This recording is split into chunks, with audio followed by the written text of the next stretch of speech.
을 떠나 내가 내게 보여줄 땅으로 가라. 내가 너로 큰 민족을 이루고 내게 복을 주어 내 이름을 장대하게 하리니 너는 복이 될지라. 너를 축복하는 자에게는 내가 복을 내리고 너를 저주하는 자에게는 내가 저주하리니 땅의 모든 족속이 너로 말미암아 복을 얻을 것이니라 하신지라. 지금 이제 11장 26절에 셈의 족보 마지막에 아브라함이 나타났어요. 그죠? 자, 족보의 마지막 나온 사람을 통해서 하나님은 새로운 역사를 전개하기 때문에 12장부터는 이제 아브라함을 통해서 이어가는 역사입니다. 그래서 하나님께서 아브라함을 통해서 일을 하기 위해서 아브라함을 부르셨어요. 부르셨죠? 그래서 이제 아브라함에게 첫 번째 약속을 주십니다. 첫 번째 약속을 주셔요. 그러면 우리가 아브라함이 주신 약속의 내용이 무엇인가를 우리가 정확히 알아야 합니다. 왜일까요? 아브라함이 주신 약속이나 오늘 나에게 주신 약속이나 동일하기 때문에 그 약속의 내용이 무엇인지를 알아야죠. 내가 누구에게 뭘 약속했다면 그 약속의 내용이 무엇인지를 알아야 하죠. 지금 남편이 결혼 선물로 아내에게 약속했어요. 야, 내가 뭘 줄게. 그럼 뭘 주겠다고 내용을 알아야죠. 다이아몬드를 반지를 줄지 아니면 뭘 줘? 땅 문서 줄지. 야, 뭘 줄지를 알아야 기대하고 좋아하죠. 그러면 우리가 아브라함이 주신 약속이 오늘 우리에게 주신 약속이기 때문에 그 약속의 내용이 무엇인지를 정확히 알아야 해요. 알아야죠. 물론 이제 어렴풋이든지 알고 있지만은 정확한 내용을 우리가 딱 표현해 보려면 표현하지 못하는 경우들이 많이 있어요. 그죠? 그러면 아브라함이 주신 약속이 뭘까? 여기서 세 가지입니다. 세 가지. 그러면 첫째 약속은 자손에 대한 약속입니다. 그럼 지금 여기서는 읽은 내용 중에서는 자손이라는 말이 표현이 안 됐죠? 그런데 뭘 통해서 볼 수 있을까? 내가 너로 큰 민족을 이루고, 민족을 이루어요. 중국 성경은 큰 나라라고 되어 있습니다. 큰 나라나 큰 민족과 나라는 조금 개념이 다를 수도 있고 그냥 일반적으로 우리는 같은 개념으로 써요. 그러면 큰 민족, 큰 나라가 되기 위해서는 가장 중요한 전제가 사람이 많아야 합니다. 중국은 15국이니까 1억 정도 없어져도 아무런 눈 하나 깜짝 안 해요. 그러니까 몇 명 죽든지 이거 숫자에 의미가 없는 거예요, 중국 사람들은. 그래서 이제 중국이 큰 나라, 그죠? 인구가 많기 때문에. 땅덩이가 커서 큰 나라가 아닙니다. 실제로요, 중국보다 더 땅덩이가 큰 나라가 있는데, 지금 큰 나라가 될 수 없죠? 그러나 땅덩이가 많아요. 큰 거 아니라 사람이 많아요. 인구가 많아요. 인구가 많기 위해서는 어떻게 해요? 자손이 번성해야 해요. 그냥 쌍둥이로 쫙 나면 얼마 안 가서 큰 나라가 될 수 있죠? 그래서 큰 나라가 되기 위해서는 인구가 많고 인구가 많기 위해서는 자손이 번성해야 합니다. 자손. 그래서 첫 번째 약속의 내용은 자손에 대한 내용입니다. 그래서 아브라함이 이제 약속을 몇 번 계속 이야기할 때 이걸 자손에 대해서 구체적으로 이야기합니다. 13장에 가니까 내 자손이 땅에 티끌같이 많아지자. 15장인가 내 자손이 하늘의 무별처럼 많아지자. 22장에는 두 가지를 다 이야기해요. 내 자손이 하늘의 별같이 많아지라, 바다의 모래같이 많아지라 그렇습니다. 그러면 땅에 티끌 셀 수 있어요, 없어요? 하늘의 별 셀 수 있어요, 없어요? 바다의 모래 셀 수 있어요, 없어요? 바로 셀 수 없을 만큼 자손이 번성해서 그것을 통해서 하나님이 큰 나라를 이루시겠다는 겁니다. 그러면 셀 수 없는 자손은 곧 누구를 이야기한가? 갈라디아서 3장 16절을 보면 예수 그리스도를 이야기해요. 예수 그리스도. 여러분 이제 적어놨다가 한번 찾아보세요. 예수 그리스도예요. 그러면 이 말은 어떤 말일까? 셀 수 없는 많은 자손을 통해서 하나님이 큰 나라를 이루는데 그 말은 예수 그리스도를 믿는 하나님 백성이 많아짐으로 하나님은 그것을 큰 나라를 이루시겠다는 거예요. 그렇죠? 자, 이것이 이제 셀 수 없는 많은 사람을 이야기하는데 이게 계시록에서 성취되는 것을 보여주죠. 계시록 7장에 보면 하나님 앞에 설 수 있는 자가 있어요. 계시록 6장을 보면요. 아까도 얘기했지만은요. 우주적인 재앙이 일어나는데 거기에 여러 부자들, 장군들, 왕족들이 바위야 산에게 우리를 가려달라고 그랬어요. 그죠? 근데 가려줄 자가 없어. 가려줄 자가 없어. 그래서 이제 6장 17절은 누가 능히 서리요? 누가 하나님 앞에 능히 서리요? 이렇게요? 그러면 7장은 바로 능히 설 수 있다는 것을 보여줍니다. 그럼 능히 설 수 있는 건 누굴까? 7장 전반부에는요, 이마에 하나님의 일을 받은 14만 4천. 이 14만 4천이 지금 요새 문제가 되죠? 14만 4천. 이단이 전유물로 사는 것이 14만 4천입니다. 이 14만 4천, 우리의 숫자도 14만 4천이제, 근데 그 다음에 보니까 뭐라고 써요? 계시록 7장 9절에 하늘에 셀 수 없는 많은 물이라고 그랬습니다. 셀 수 없는 많은 물이. 그러면 셀 수 없는 많은 물이 누구요? 하늘의 별같이 많은 별, 또 셀 수 없는 별, 그 다음에 바다의 모래같이 많은 거. 바로 셀 수 없는 거예요. 바로 이 셀 수 없는 하나님의 자손은 누굴 거냐? 예수 그리스도를 믿는 하나님의 백성이 셀 수 없는 말을 써 그것을 통해서 하나님의 나라를 이루시겠다는 겁니다. 두 번째 약속의 내용은 땅에 대한 약속입니다. 땅에 대한 약속. 땅에 대한 약속은 1절에 나오죠. 내가 보여줄 땅으로 가라 그랬습니다. 보여줄 땅으로 가라. 여기서 이제 보여줄 땅으로 가라죠. 땅의 지명도 이야기하지 않고 땅의 어느 방향으로 가라고 방향도 이야기하지 않았어요. 아브라함은요, 보여줄 땅으로 가라 하니까 하나님께 물어보지도 않았어요. 어디로 가요? 서울로 가요? 안산으로 가요? 물어보지 않았죠? 동쪽으로 가요? 서쪽으로 물어보지 않죠? 성경에 보니까 아브라함은 갈 바를 알지 못하고 일어섰다고 했습니다.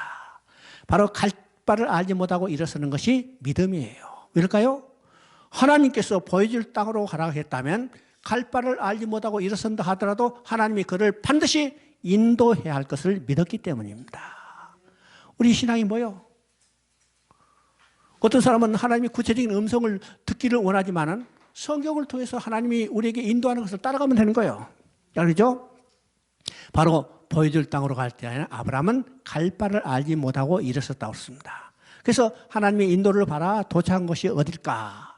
바로 7절에 보니까 가나안 땅입니다. 가나안 땅에 도착하니까 하나님이 야, 너 여기 오늘까지 고생했다. 이제는 이 땅 너희 거야. 마음대로 너 아까 누가 이야기했지? 토지문서? 토지문서 줘. 그런데 하나님은 아브라함에게 토지문서를 준 게 아니고 뭐라고 그랬을까? 이 땅을 내 후손에 주라고 했어요. 후손이 준다고 말을 듣자마자 아브라함이 속이 상했을지도 모르지만 어떻게 해요? 하나님이 아브라함에게 이 땅을 후손에 주시라고 약속했는데 이 후손에 주실 땅은 언제 어떤 방법을 통해서 줄 것인가? 이것이 이제 15장에 게시되어 있습니다. 내 후손이 이방에 계기되어 그들을 섬기고 괴롭힘을 당하다가 내가 400년 4대 만에 이 땅으로 돌아오게 하리라. 누가? 하나님이. 어느 땅으로? 가나안 땅으로. 가나안 땅으로죠. 그러니까 지금 주어진 땅이 아니라 400년 후에, 오랜 시간 후에 이방에 계기되어 괴롭힘을 당하다 하나님이 그들을 돌아오게 하겠다는 거예요. 돌아온 땅이 어디냐? 가나안 땅이에요. 그러니까 육적으로는 가나안 땅이지만은 이 땅의 근본적인 것은 영적인 의미는 뭐냐? 하나님을 떠난 인간이 괴롭힘을 당하다가 사단이 노예로 살다가 하나님이 그들을 돌아오게 할 바로 천국 번향을 이야기한 겁니다. 이것이 땅에 대한 약속이에요. 세 번째 약속은 복에 대한 약속입니다. 12장 3절을 보면요, 땅의 모든 족속이 너로 말미암아 복을 얻으리라고 했습니다.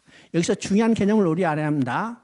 내 후손만 복을 받으라 이렇게 하지 않고 땅의 모든 족속이 너로 말미암아 복을 얻으리라.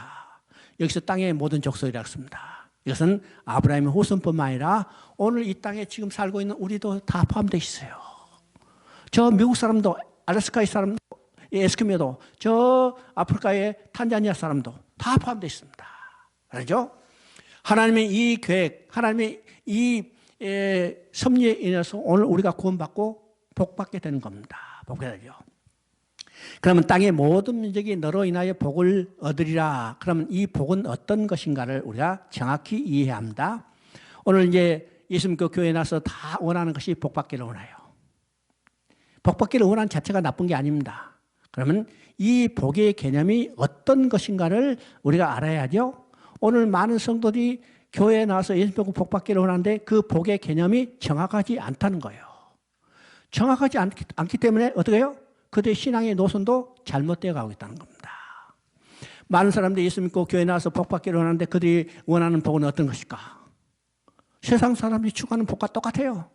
부자 되기를 원하고, 출세하기를 원하고, 자손 잘 되기를 원하고, 오래 살기를 원하고, 이게 복이에요.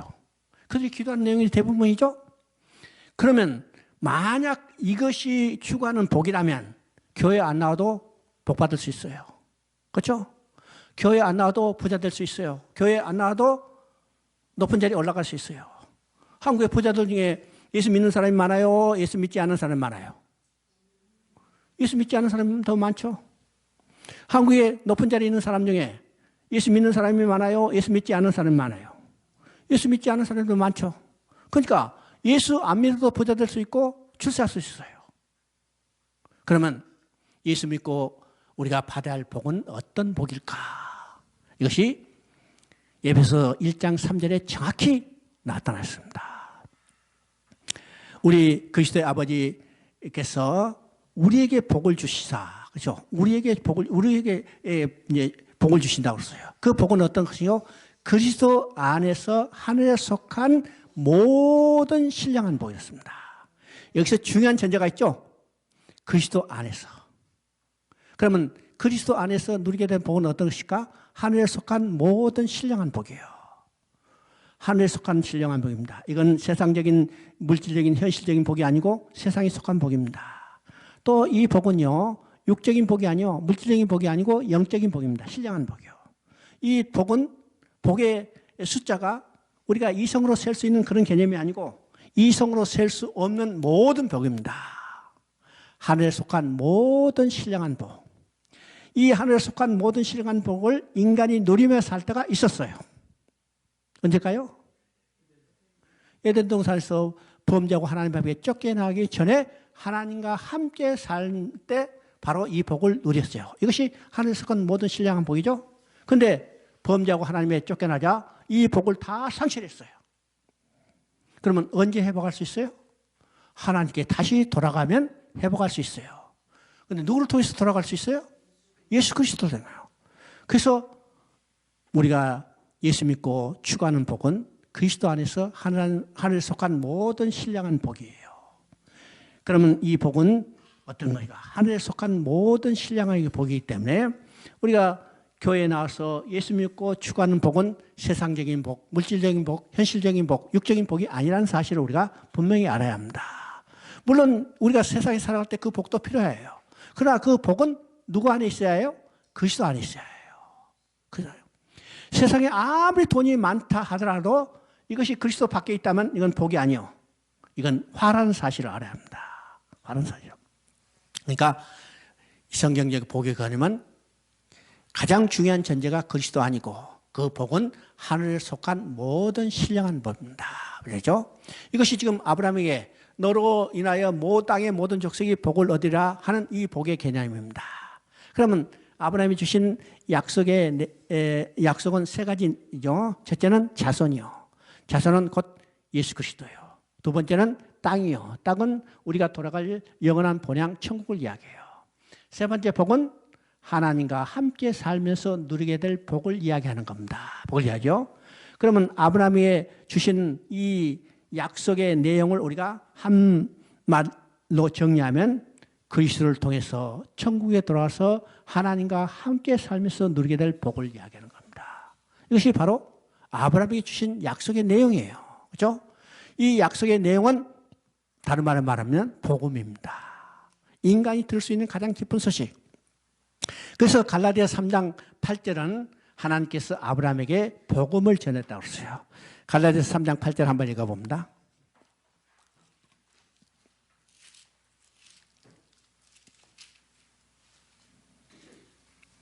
또 하나님의 이방을 믿음으로 말미암아 의로 정하실 것을 성경이 미리 알고 먼저 아브라함에게 복음을 전하되 모든 이방인이 너로 말미암아 복을 받으리라 하였느니라. 여기서 분명히 알죠? 아브라함에게 복음을 전하되 하나님께서 아브라함에게 복음을 전했다고 했습니다. 그러면 그 복음이 오늘 누구에게 전해졌어요? 오늘 나에게 전해졌어요. 나에게 됐어. 그러면 이 복음은 어떤 것이요? 아브라함 주신 약속이고 이 약속의 내용은 자손과 땅과 복인데 이것을 다른 말로 하면요, 그리스도를 통해서 천국에 들어가서 하나님과 함께 살면서 누리게 될 복을 이야기해요. 이게 복음이고 이 복음이 오늘 나에게 졌다는 사실입니다. 다른 말로는요, 아브라함에게 주신 약속이나 오늘 나에게 주신 약속이나 동일한 약속이에요. 우리는 이 약속을 믿고 사는 겁니다. 우리 신앙이 뭐예요? 하나님이 주신 약속을 믿고 사는 것 때 이 약속의 내용은 구체적으로 아브라함이 주신 약속이고 그리스도를 통해서 천국에 들어가서 하나님과 함께 살면서 누리게 될 복을 약속한 겁니다. 약속한 거죠. 자, 12장에서 하나님께서 아브라함에게 첫 번째 약속을 주셨어요. 그러면 하나님은 한 번만 약속을 주신 게 아니라 5번의 약속을 주셨습니다. 그러면 첫 번째 12장에서 약속을 주시고, 두 번째는 13장에서 약속을 주시고, 세 번째는 15장에서 약속을 주시고, 네 번째는 17장에서 약속을 주시고, 다섯 번째는 22장에서 약속을 주셨어요. 왜 하나님께서 5번이나 약속을 해 주셨을까? 하나님의 관점에서 본다면 하나님은 한 번만 약속해도 반드시 지키시는 신실하신 하나님인데, 그 하나님께서 5번 약속했단 말은 하나님의 약속을 지키겠다는 말이요, 지키지 않겠다는 말이요? 반드시 지키겠다는 거예요. 반드시가. 그러니까 우리가 성경을 통해서 우리하고 우리 신앙과 관계되는 하나님의 속성 중에 가장 중요한 것은 뭘까? 우리 이제 성경을 이제 조직신앙을 볼 때 하나님의 속성이 여러 가지 이야기하죠. 뭐 전능하신 하나님, 사랑의 하나님 뭐 이야기하지만은 우리 신앙과 관계되는 가장 중요한 하나님의 속성은 약속한 것을 반드시 지키시는 신실하신 하나님이에요. 그래서 약속을 주시고 이 약속을 5번이나 아브라함에게 확신시켜 준 것은 하나님이 약속한 것을 반드시 지키겠다는 자기 의지를 보여주는 겁니다. 보여주는 거죠. 반대로 인간의 관점에서는 인간이 믿지 못하기 때문이요. 믿지 못하기 때문에. 그래서 계속 믿게 해서 약속을 반복해서 주는 거죠. 반복이죠. 우리 이제 인간의 삶은요, 근본적으로 불신의 기초에 있다는 사실을 알아야 합니다. 믿지 못해? 마누라 믿어? 믿어요? 믿을 것 같이 실제로는 못 믿는 거예요. 남편 믿어? 못 믿어. 그래서 비싼 건 꽂잖아요. 자, 인간의 이 관계는요, 근본적으로 불신의 관계예요. 불신의 관계. 여러분 지금 계약서 쓰죠? 왜 계약서 써요? 집 살 때 계약서 써? 돈 빌릴 때 계약서 써? 이게 기초가 뭐냐면, 근거가 뭐냐면 불신이에요. 만약 믿는다면 계약서 쓸 필요도 없어요. 그죠? 장성 쓸 필요도 없어. 근데 믿지 못하기 때문에 계약서 써요. 계약서 쓴 것뿐이에요? 보증인 세워. 보증인 세운 것도 못 믿어서 공증해. 공증 세운 것도 못 믿어서 계약금, 보증금 내놔요. 예, 불신의 기초입니다. 불신의 기초. 인간이 믿지 못하기 때문에 하나님은 5번의 약속을 해 주시는 겁니다. 근데 아브라함도 똑같죠? 첫 번째 약속을 주셨는데 아브라함이 믿지 못해. 그래서 애굽 땅으로 내려갔어요. 애굽 땅으로 내려간 아브라함을 끄집어 올리시고 두 번째 약속을 주셨어요. 그게 13장이죠. 그러면 13장의 약속을 주실 때는 이 자손과 땅에 대해서 구체적으로 이야기합니다. 자손은 어떻게 약속해요? 내 자손이 땅에 티끌같이 많아지려요. 또 땅에 대해서는 내 눈을 떠서 동서남북을 바라보라. 바라보는 땅은 다 내게 주리라. 이 구체로 약속했죠. 그런데 아브라함이 믿었어요? 믿지 못했어요. 이것이 15장에 나타난 겁니다. 15장에. 자, 15장에 이르자 아브라함이 하나님의 약속을 믿지 못해요. 믿지 못해. 그래서 어떻게 생각하고 있어요? 하나님이 내게 많은 후손을 약속했는데 지금 하나도 태어나지 않아. 야, 이것은 내 몸에 날 자식이 아니고 내 집에서 길러온 이 종 엘리에셀을 내 후사로 만드시겠구나. 이렇게 생각하고 있어요. 그때는 보편적으로요, 그런 관습들이 많이 있었기 때문에 아론도 그렇게 생각한 겁니다. 그래서 내 집에서 길러온 종이 엘리에셀을 하나님이 내 후사로 만드시겠구나. 이렇게 생각했을 때 하나님이 아브라함에게 찾아서 아브라함의 손을 이끌고 밖에 나가서 하늘을 바라보게 하고 별을 세워버렸어요. 별을 세워. 내 후손이 하늘의 뭇별같이 많아지리라. 자, 여기서 중요한 것이 나옵니다. 15장 6절을 한번 읽어봅니다.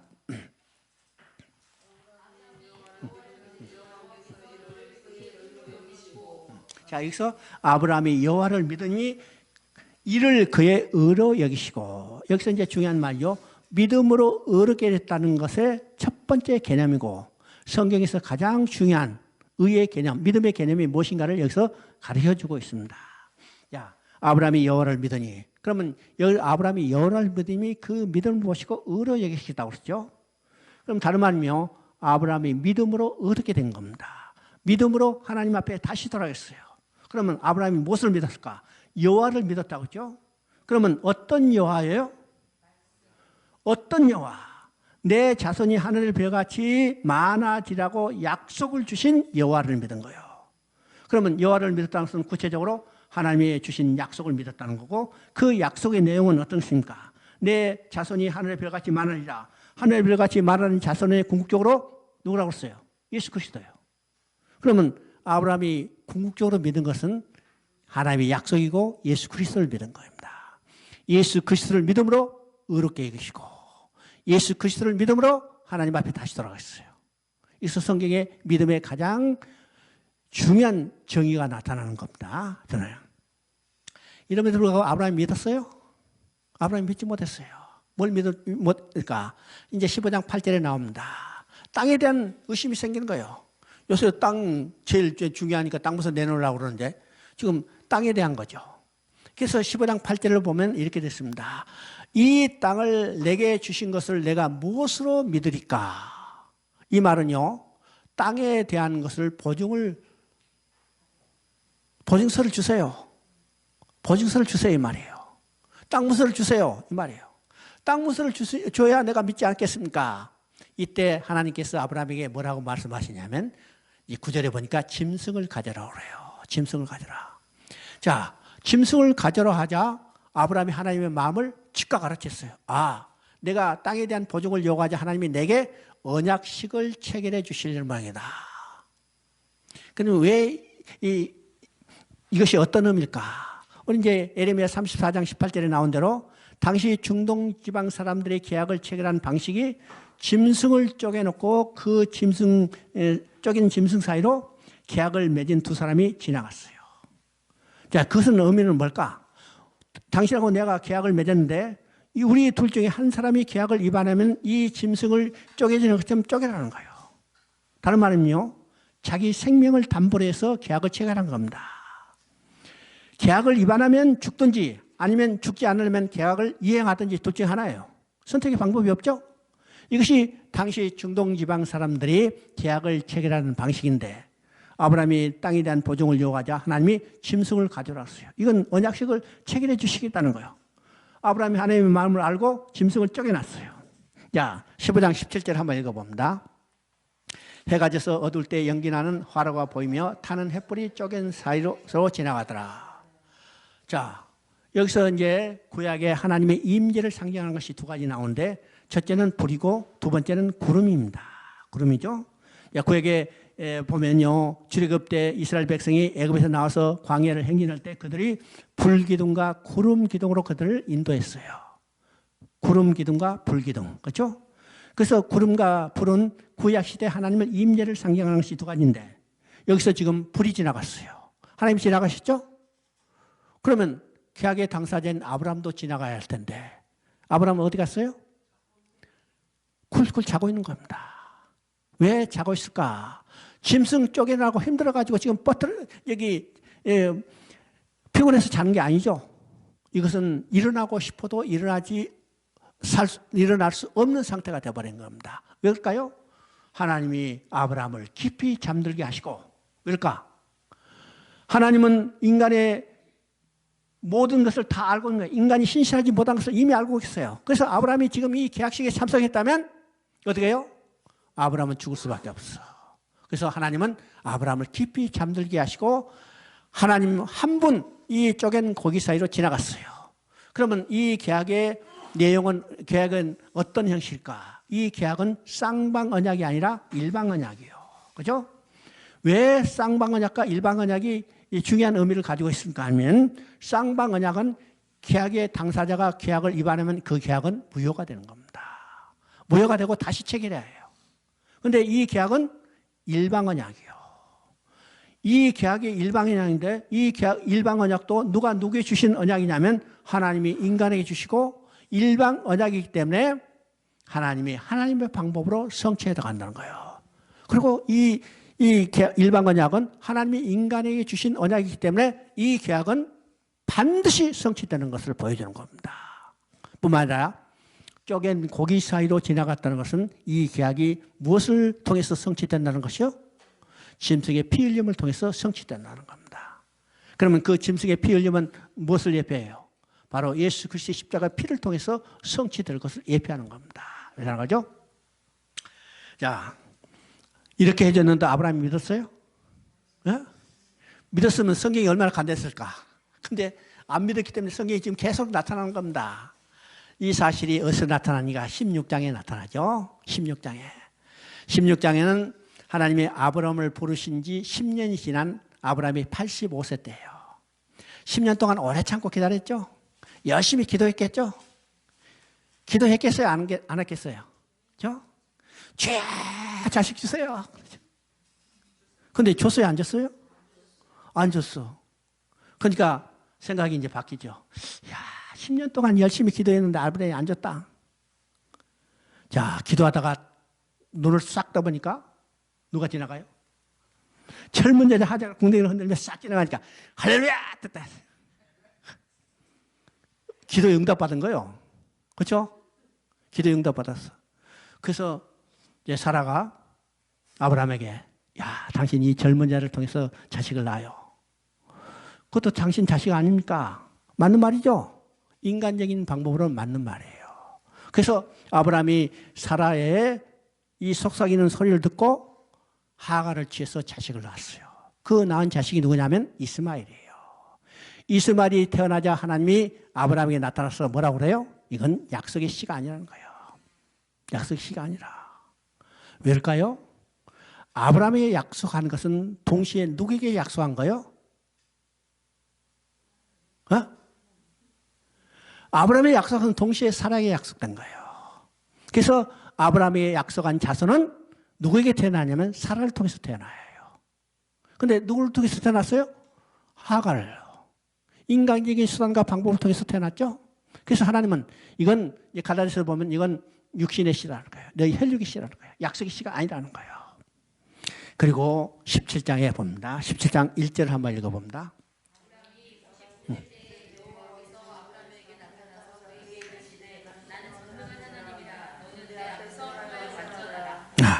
자, 이제 16장에서 하갈을 취해서 이스마엘을 낳은 이후에 99세, 13년 지난 후이죠. 13년. 그러면요, 우리가 이제 생각해 봅니다. 세 번의 약속을 주시고 약속을 믿지 못하고 인간의 자신의 방법으로 행하려고 했던 아브라함은 하나님이 버리실 수도 있어요. 그렇죠? 세 번이나 약속했는데 말 안 듣다. 내 이제 너하고 상대 안 해. 버리실 수도 있는데 하나님은 아브라함을 버리시지 못해요. 왜일까요? 하나님이 아브라함을 버리신다면 하나님이 아브라함에게 주신 약속을 스스로 파기하는 거예요. 하나님이 주신 약속은 하나님이 절대로 파기할 수 없죠. 그래서 13년 동안 교제를 단절하시다가 13년 만에 99세 아브라함이 나타났어요. 그럼 13년은 어떤 것이요? 하나님이 사람이 하나님과 교제가 단된 무서운 시간이라는 겁니다. 무슨 시간? 자, 이 징계의 시간을 지난 후에 13년에 아브라함이 나타나서 그죠? 99세 나는 전능한 하나님이라고 했어요.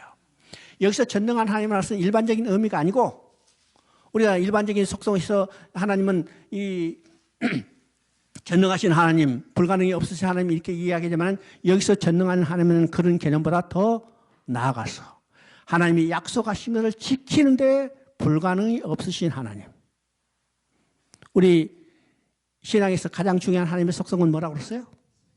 신실하신 하나님. 약속한 것을 반드시 지키시는 신실하신 하나님. 그래서 여기서 전능하신 하나님이라는 것은 그냥 일반적인 의미의 속성에서 전능하신 하나님이 아니라 약속한 것을 반드시 지키는 약속한 것을 지키는데 불가능이 불가능이 없으신 하나님이라는 뜻입니다. 이 말은요, 이 구세라는 것을 지금 밝히고 있어요. 강조하고 있어요. 내가 99세가 아니라도, 아니 990살이라도 9900살이라도 내가 내게 약속한 것은 반드시 지키시는 전능하신 하나님이라는 말입니다. 그래서 내 앞에서 행하여 완전하라는 말은 아브라함에게 완전한 행동을 하라는 말이 아닙니다. 인간 누구도 완전한 행동을 할 수 있는 사람이 없어요. 이 말은 어떤 말인가? 내가 약속을 지키는 것을 완전히 믿고 의지하라는 거예요. 우리가 할 수 있는 방법은 오직 믿음. 하나님이 해주신 일을 우리가 하실 일을 우리가 믿는 것 외에는 다른 방법이 없어요. 그렇죠? 그리고 아브라함에게 구체적으로 약속을 지킬 것을 확신시켜 주는 게 두 가지 있죠. 첫째는 아브라함과 사라의 이름을 바꿔주는 겁니다. 아브라함을 아브라함이라 해서 모든 민족의 아버지 사례를 사라로 바꿔서 모든 민족의 어머니라고 써요. 여러분 보세요. 지금 아브라함에게 모든 민족의 아버지 사라를 통해서 모든 민족의 어머니. 그러면 약속의 후손은 누구에게 태어나요? 하갈이 아니라 모든 민족의 어머니가 될 사라를 통해서 태어나게 되는 거예요. 그래서 하갈이 자식을 낳자 이건 약속의 씨가 아니라고 버리시는 것을 보게 되죠. 그 다음에 17장 11절 한번 읽어봅니다.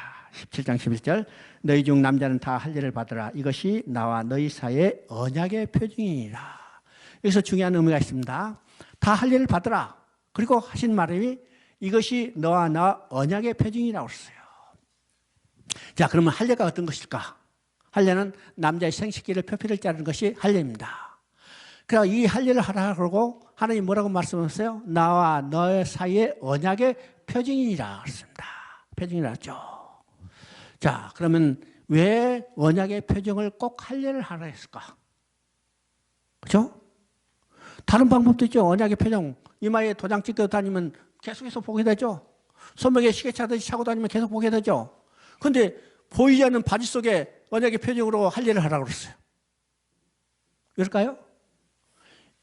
여러분요, 창세기 17장을 볼 때는 16장의 사건과 관련을 가지고 읽어야 이해가 되는 겁니다. 16장의 사건은 어떤 사건이요?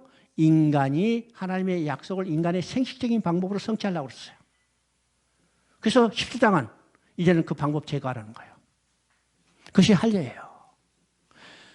바로 내가 약속한 것은 내 방법으로 성취한다는 것을 보여주는 겁니다.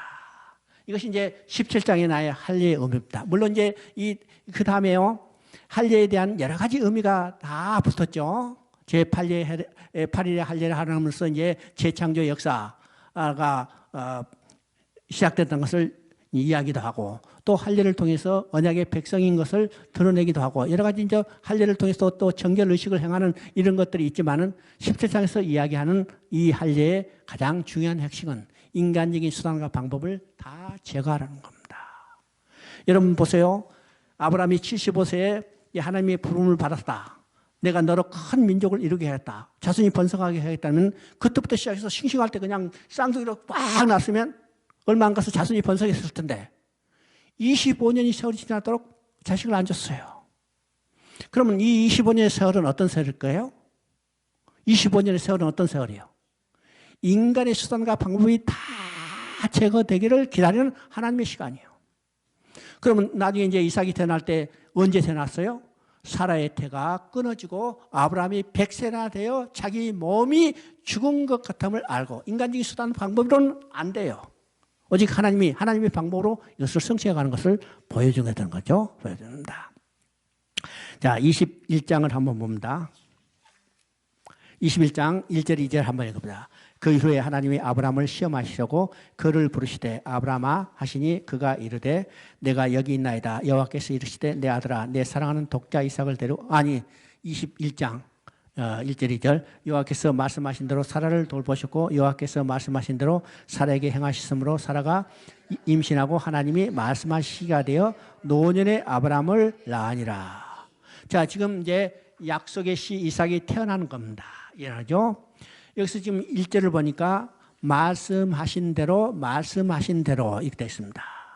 그죠? 이 말은 어떤 것이요? 약속의 씨가 태어난 것은 하나님의 방법대로 태어나게 한다는 겁니다. 말씀하신 대로. 그 다음에 2절을 보니까 하나님이 말씀한 시기가 되어, 그죠? 말씀하신 시기가 되어. 이 말은 어떤 의미예요? 하나님의 계획과 목적은 하나님이 정한 때 성취하신다는 겁니다. 인간이 원할 때, 인간이 필요할 때 성취하신 건 아니로 하나님의 때예요. 오직 하나님의 때. 우리 이제 17장, 18장을 보면 하나님이 아브라함에게 이야기해요. 내년 이맘때 내 아내가 아들을 낳으리니 그 이름을 이삭이라 하셨어요. 자, 구체적인 시기도 말씀하시죠. 내년 이맘때. 그리고 내 아내가 아들을 낳으니 그 이름을 이삭이라 하라. 이삭이라는 이름을 누가 정해줬어요? 누가 지어줬어요? 아버지 아브라함이 지어준 게 아닙니다. 하나님이 지어줬어요. 하나님이 지었죠? 그래서 이삭은 하나님이 정한 시간대, 내년 이맘때, 하나님이 정한 때에 태어난 겁니다. 여기서 우리가 중요한 것을 깨닫게 됩니다. 약속이라는 말 속에 세 가지 기본적인 개념이 들어있어요. 약속이라는 말 속에. 첫째, 약속은 당장 실행되는 게 아니죠. 약속은 오랜 시간에 정해진 때가 있어요. 그래서 약속이라는 말 속에 정해진 때가 있다는 것을 우리가 첫 번째 개념입니다. 두 번째는 정해진 때가 있기 때문에 이 정해진 때가 될 때까지는 기다려야 해요. 기다려야죠. 세 번째, 때가 될 때까지 기다리기 위해서는 참음이 필요합니다. 인내가 필요해요. 그래서 이 약속이라는 말 속에 정한 때가 있다. 그때까지 기다려야 한다. 세 번째는 기다리기 위해서는 참아야 한다. 이 세 가지 근본적인 개념이 들어있습니다. 그러면 우리의 믿음은 뭘까? 우리의 믿음은 약속을 믿는 거예요. 약속을 믿기 때문에. 우리 믿음이 하나님 약속을 믿기 때문에 우리 믿음 속에도 똑같은 세 가지 개념이 있습니다. 우리 믿는 것이 성취될 때까지는 시간이 걸려요. 두 번째는 시간이 될 때까지는 기다려야 해요. 세 번째는 기다리기 위해서는 참아야 해요.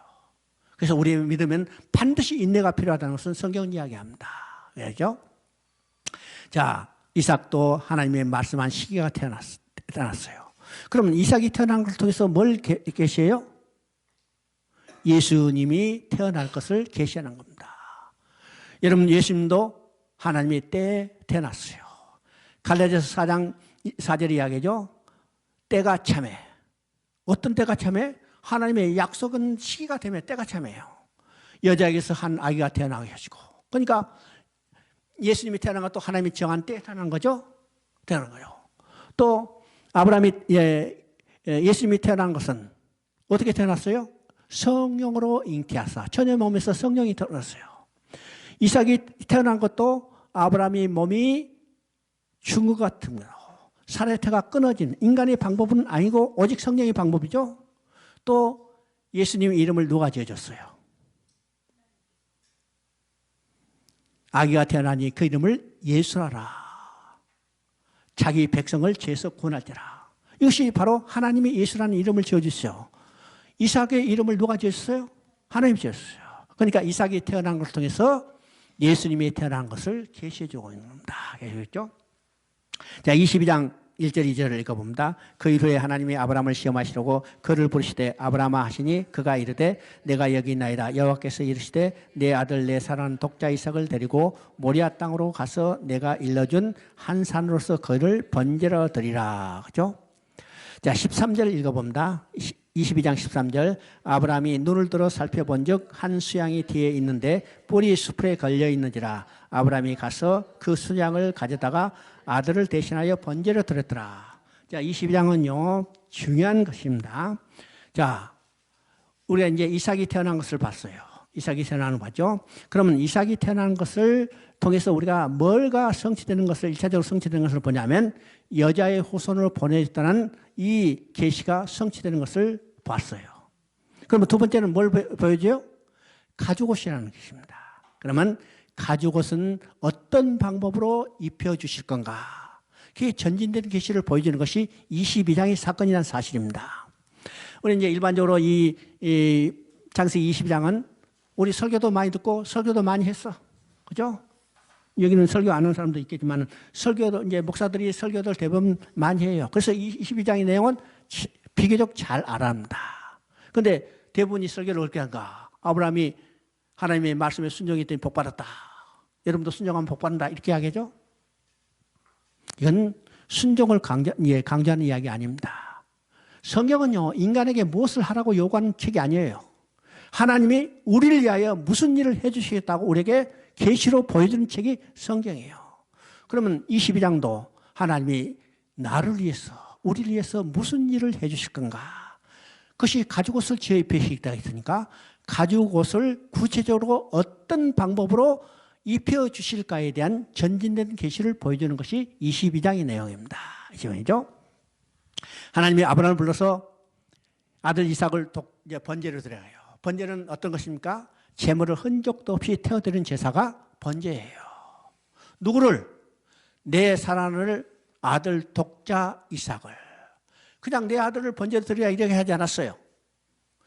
여기서 뭐라고 했어요? 내 사랑하는 아들 독자 이삭을 번제로 드리라. 자, 이 말씀 속에 뭐가 계시되어 있어요?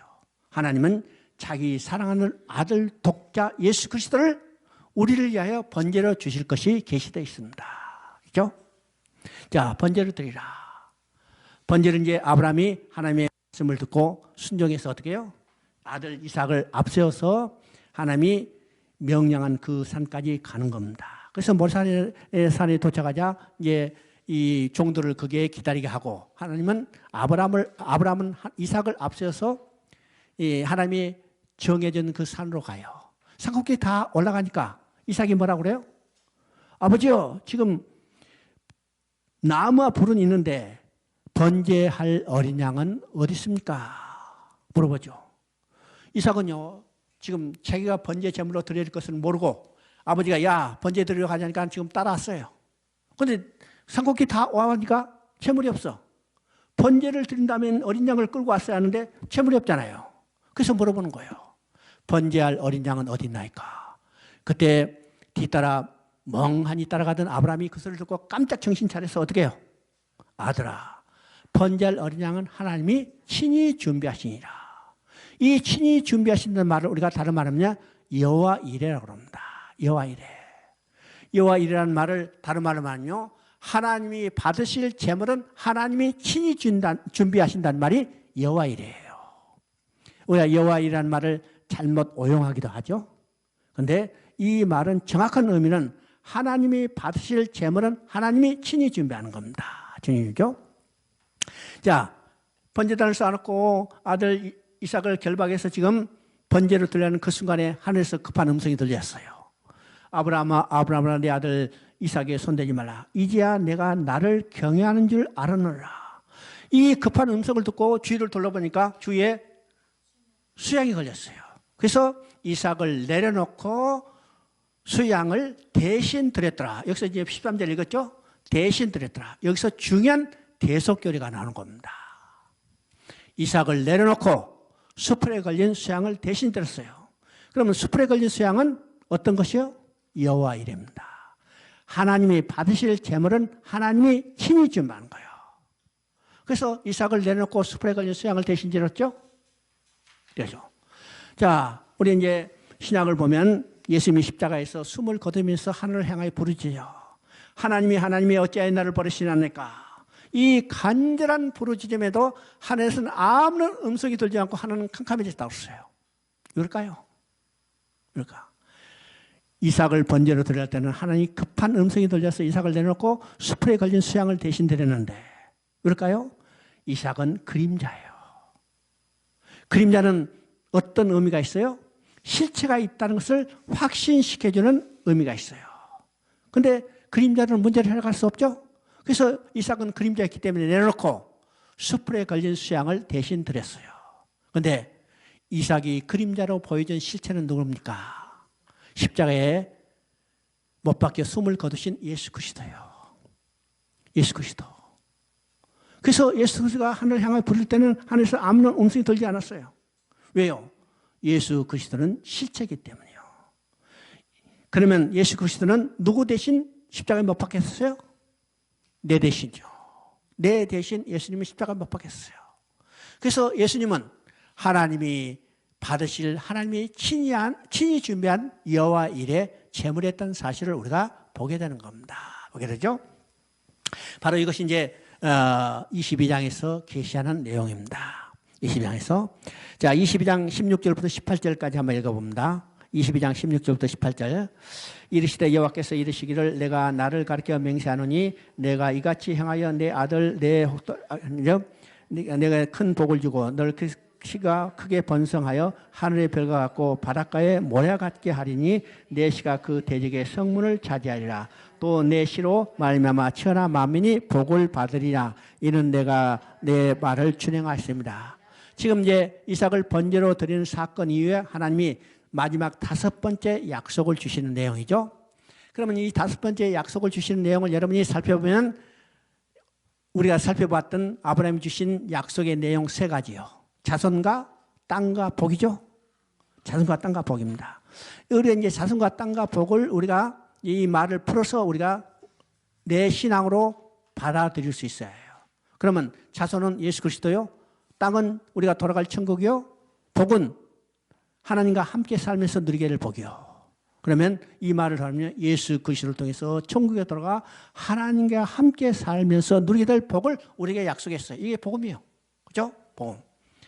그리고 이제 이 5번째 약속에는 2가지 특징이 있습니다. 첫 번째 특징은 16절에 맹세했다는 겁니다. 맹세했다는 거예요. 내가 나를 가르쳐 맹세하느니. 그럼 맹세는 어떤 것인가? 낮은 사람이 높은 사람을 하여 약속을 지키겠다고 서약하는 것이 맹세입니다. 맹세요. 우리 이제 이런 것을 우리가 어디서 예를 들자면요. 올림픽 경기나 운동 경기 할 때 선수 대표로 나와가지고 어떻게 해요? 조직위원장이나 그게 아주 높은 사람한테 손을 들고 맹세해요. 그 맹세가 뭐예요? 우리는 스포츠 정신에 의해서 공정한 플레이, 페어플레이를 하겠습니다. 맹세하는 겁니다. 낮은 사람이 높은 사람을 하여 서약하는 것이 맹세예요. 그런데 하나님은 하나님보다 높으신 분이 안 계시기 때문에 어떻게 해요? 자기 스스로를 가르쳐 맹세했다고 했어요. 그렇죠? 그러면 이 맹세의 효력은 어떤 것일까? 히브리서 6장 16절부터 18절까지를 보면 이렇게 돼 있어요. 이 맹세는 모든 다투는 일의 최종적인 확증이라. 그러니까 여러 가지 이게 이 약속을 지키겠다고 이 일을 해주지만은 그 중에 가장 확실하고 확정적인 방법은 맹세라는 거예요. 맹세. 그래서 히브리서 6장 18절을 보면 이렇게 됐어요. 하나님이 거짓말하실 수 없는 2가지 사실. 이 거짓말하실 수 없는 사실은 언약해 주신 것이 첫째고 이 언약을 지키겠다고 하나님 스스로 맹세로 보증해 주신 겁니다. 그러니까 하나님이 이 약속은 반드시 지키겠다고 자기 확신을 지금 천명하는 겁니다. 2번째 특징은 17절에 나와 있습니다. 내 시가 대적의 성문을 차지하리라. 대적의 성문을 차지한다는 것이 어떤 의미일까? 고대 국가는 한 성읍이 한 나라라고 했어요. 그래서 고대 국가의 전쟁은 어떤 전쟁이에요? 성을 뺏는 전쟁입니다. 예, 공성. 여러분 이제 고대 국가의 전쟁을 보면 다 성문 얘기하는 거죠. 그래서 그 전쟁에서 승패는 어디에 달려 있냐면 성문을 누가 차지하냐에 따라서 승패가 달라요. 성문을 차지하는 편이 이기는 겁니다. 방어 측에서 성문을 굳게 잡았다면 공격하는 그 지는 거죠. 반대로 공격하는 편이 이 성문을 탈취했다면 성 안에 있는 사람은 다 뺏기고 죽게 되는 거예요. 그러니까 성문을 누가 차지하느냐에 따라서 전쟁의 승패가 달라지는데 여기서 내 시가 대적의 성문을 차지한다는 것은 결정적인 승리를 이야기하는데 누가? 아브라함의 후손 가운데 씨 가운데. 이것은 이미 어디서 계시됐어요? 창세기 3장 15절에서 여자의 후손이 뱀의 머리를 상하게 할 것이다. 이것이 계시록에서 완성되는 것을 우리가 보게 되는 겁니다. 그렇죠? 이것이 5번째 약속의 이제 2번째 특징입니다. 특징이죠. 그 다음에 23장을 한번 봅니다. 23장 19절부터 20절까지 봅니다. 그 후에 아브라함이 그 아내 사레를 가나안 땅 마므레 앞 막벨라 밭 굴에 장사했더라. 마무리하는 곳 헤브론이라. 그 밭과 그 속의 굴을 헷 족속이 아브람 소유로 매장지로 정하였더라. 그럼 이제 창세기 23장은 이건 땅에 대한 소유를 확보한 중요한 개념입니다. 지금 사라가 죽어서 장례를 지내요. 그러면 한 여자가 죽어서 장례 지는 내용을 성경 전체 한 장을 다 할애해서 기록하고 있어요. 여러분 성경을 읽으실 때요, 성경에 나오는 아무리 유명한 인물이라도 그가 죽어서 장례를 지는 내용은 한 절 아니면 두 절로 끝입니다. 여러분 나중에 보면 25장에 보면 아브라함이 죽었어요. 아브라함의 장례는 그가 죽어 막벨라 굴에 장사됐더라, 이 한 절이요. 또 모세가 죽었어요. 그죠? 모세가 죽었어. 모세는 이스라엘의 위대한 영도자죠. 근데 신명기 34장을 보면 모세가 죽어 온 이스라엘이 30일 동안 애곡했더라. 그렇죠? 또 다윗이 죽었어요. 다윗은요, 다윗 왕국, 위대한 왕국의 왕이에요. 그러면 그 장례식을 건석에 어불적에 쓸 것 같은데 그렇게 쓰지 않았어요. 다윗이 죽어 열조의 묘실에 묻혔더라. 한마디요. 근데 사라가 죽어서 장례한 내용을 성경 한 장을 다 할애해서 기록하고 있어요. 이게 어떤 의미일까? 여기서 아브라함이 그 땅을 사서 자기 소유로 확정했다는데 중요한 의미가 있습니다. 아브라함이 이제 해적 속에서 이제 사라의 장례할 묘지를 사는데 400세겔을 주고 샀다고 했어요. 400세겔은 당시 시세로 10배 이상 비싼 가격인데 왜 10배 이상 비싼 돈을 지불하고 그 땅을 샀을까? 자, 해적성이 이제 아브라함이 뭐라고 그래요? 당신이 우리에게 은혜를 끼쳤으니까 그냥 갖다 쓰시오 그랬어요. 오늘 같으면 할렐루야 하지만은 아브라함은 그렇게 안 해놨어요. 내가 돈 주고 사겠다고 그랬어. 왜일까? 무상으로 받은 땅은 주인이 돌려달라면 언제라도 돌려줘야 해요. 또 시세보다 싸게 산 땅은 다시 야 억울하다 되돌려 달라 하든지 아니면 물려달라든지 아니면 값을 정상적으로 다시 시자 이렇게 하면 또 그렇게 응해야 해요. 아브라함은 그것을 사실 알기 때문에 도저히 물릴 수 없도록 10배 이상 비싼 돈을 주고 그 땅을 사고 자기 소유로 확정했어요. 그리고 그 땅에 누가 묻혔어요? 1차적으로 사라를 묻고 그 다음에 나중에 아브라함 자신도 아들 이삭도 야곱도 그 땅에 묻히고 그들의 아내인 사라, 리브가 레아도 묻혔어요. 이 세 사람 누구요? 약속의 조상이에요. 약속의 조상을 그 땅에 묻었어요. 그럼 이건 어떤 의미일까?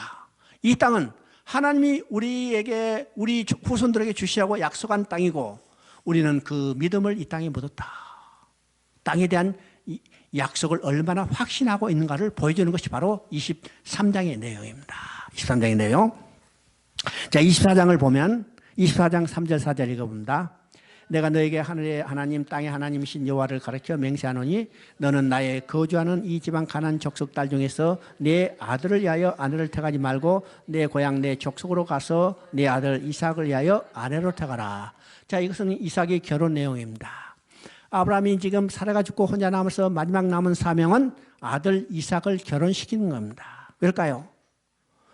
아브라함이요, 이삭을 결혼시키지 않고 먼저 죽는다면 이삭은 젊은 혈기에 그 땅에 가나안 족속의 딸 중에서 예쁜 여자로 아내를 삼을 거예요. 그럼 어떻게 해요? 약속의 씨가 섞여버리는 거예요.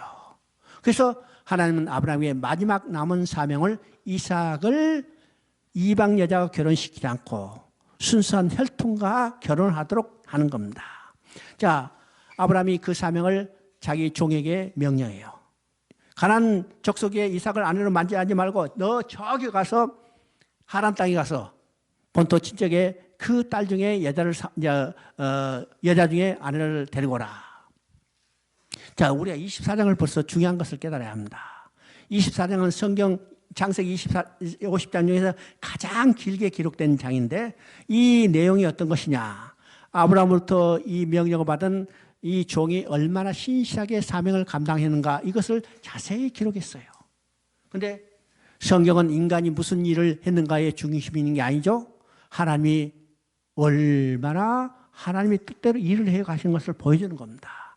그러면 여기서 이 종의 관점에서 얼마나 신실하고 충성된 일을 했는가 이것이 관점이 아니고 하나님이 얼마나 세밀하게 준비해 주셨는가를 보여주기 위한 거예요.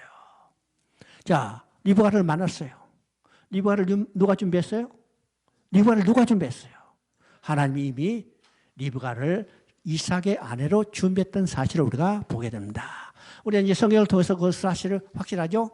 첫 번째 내용은 22장 23절에 나옵니다. 22장 23절에 이게 나홀의 가계가 나오는데 그 나홀의 가계 중에서 계보 중에서 리브가라는 이름이 나와요. 그러면 22장을 볼 때 나홀의 이 가계는요, 거기에 기록하지 않아도 될 건데 거기다가 붙여놨어요. 왜일까? 여기서 하나님이 리브가라는 사람을, 여자를 준비했다는 것을 보여주는 겁니다. 두 번째는 24장 60절을 한번 읽어봅니다. 24장 60절.